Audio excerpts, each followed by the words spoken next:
Hey YouTube, this is Steve from Average Joe's Fantasy Football, and we've got some more mock draft video guys for you this redraft season.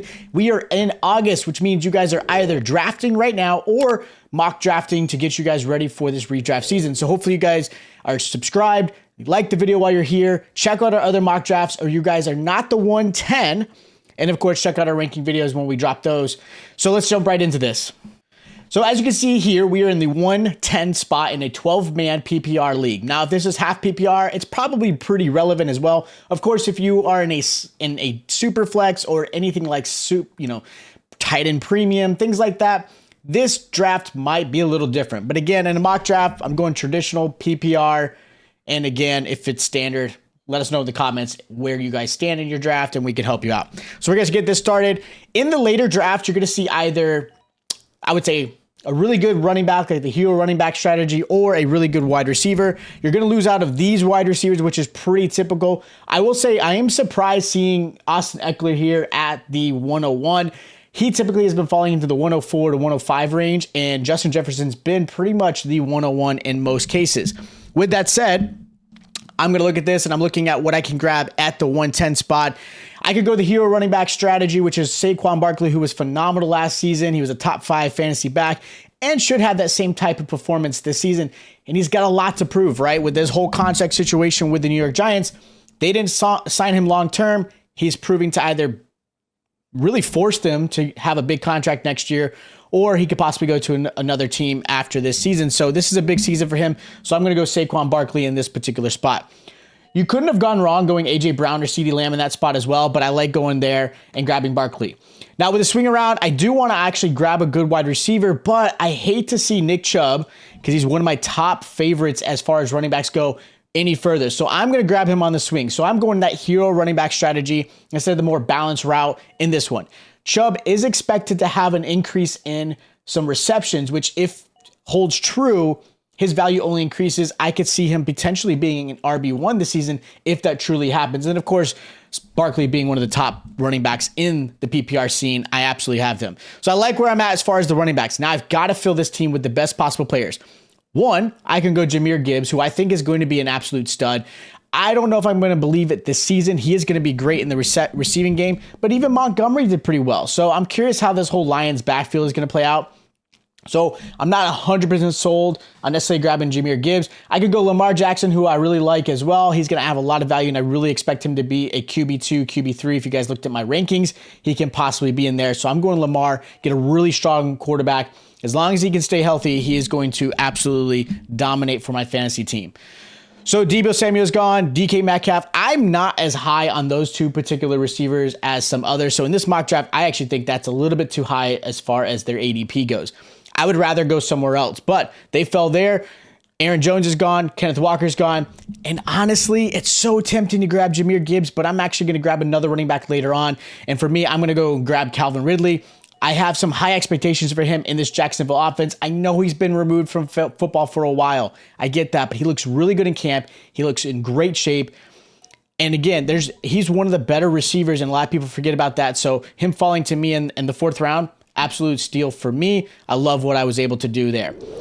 So tight ends are pretty much gone as far as the top tight ends. So I could go Kyle Pitts, and if you guys have watched any of this or follow me on socials, I am a big Kyle Pitts believer. I am willing to get hurt by him this season, but I'm not grabbing him quite yet. I want to fill this team with the better players and, again, filling out my roster with wide receivers, again, some flex. So I'm going to skip on grabbing Kyle Pitts. Now, if he falls to me the next round or 7th, I might go there. I'm actually going to go and grab Chris Godwin. I think Chris Godwin can be an absolute stud. I understand the whole Baker Mayfield situation scares people. And I joke, Baker Mayfield is not the quarterback for this franchise. I would actually rather see them play Kyle Trask and see what happens with him. With that said, Godwin, I think, can still be I wouldn't say quarterback proof in a way, but he's going to see a lot of targets, so I'm going to grab him. And now I'm going to grab Kyle Pitts and finishing up my starting lineup.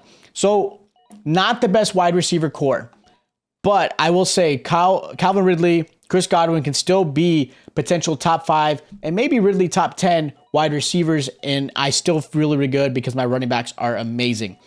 And if Kyle Pitts does anything that I expect of him, even though I don't expect the Falcons to pass a lot, I still think he's going to be a really good tight end for me. Now I got to fill out the rest. Now, looking at what I've got, I could potentially grab. I can grab Deontay Johnson, who I really do like. I know a lot of people are kind of sleeping on him because the fact that he just did not perform well. I mean, you just saw George Pickens go ahead of him. And I understand he didn't get a lot of touchdowns. 0 to be fact.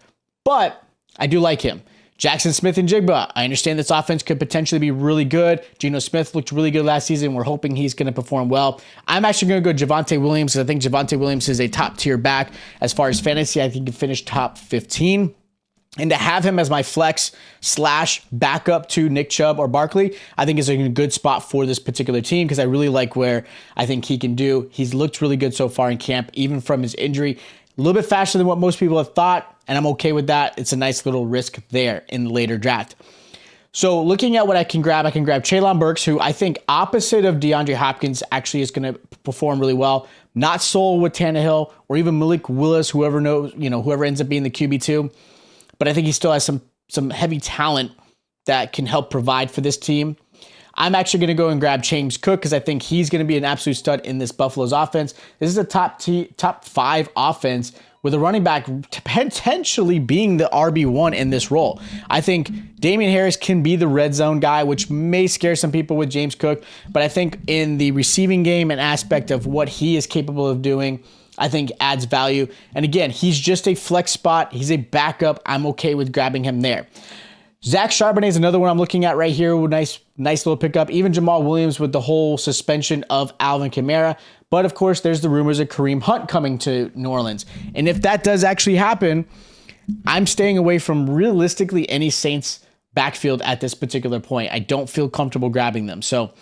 And then most drafts, if you guys go to the heavy wide receiver aspect and the 0 running back strategy, this is where you're going to grab running backs like James Cook, Charbonnet, and possibly even Rachaad White if he falls in this particular area, which have seen. So this is kind of that 0 running back strategy. I'm doing a little bit differently. I do have to fill this team. I've got plenty of running backs here. I do need wide receivers. I can get a nice backup tight end and, of course, a quarterback. I'm actually going to go and grab Elijah Moore. I know he's not the starting wide receiver on this team, but they're moving him all around in this offense. They're actually utilizing Elijah Moore the way the Jets did not. He has the capability of being a top receiver. Again, he's a really strong wide receiver too in this offense behind Amari Cooper. If Deshaun Watson has any type of form that he was in the past, I know there's things off the field, but if he can perform anything like he did, Deshaun Watson is a top tier quarterback. A lot of people forget of his talent. So Elijah Moore has that value and can bring that. So I like him in this particular spot. I'm going to go after and grab Cortland Sutton too, because I think Cortland Sutton, unfortunately, Tim Patrick getting hurt does help Sutton a lot because Sutton is the clear-cut wide receiver too in this offense. And if Sean Payton can get any magic out of Russell Wilson, which I'm not super crazy about, but if he is able to get some of that magic out of Russell Wilson, which is what he was like in Seattle, that deep ball, the middle of the field passing, Cortland can actually benefit pretty well from that. So I'm going to grab him there.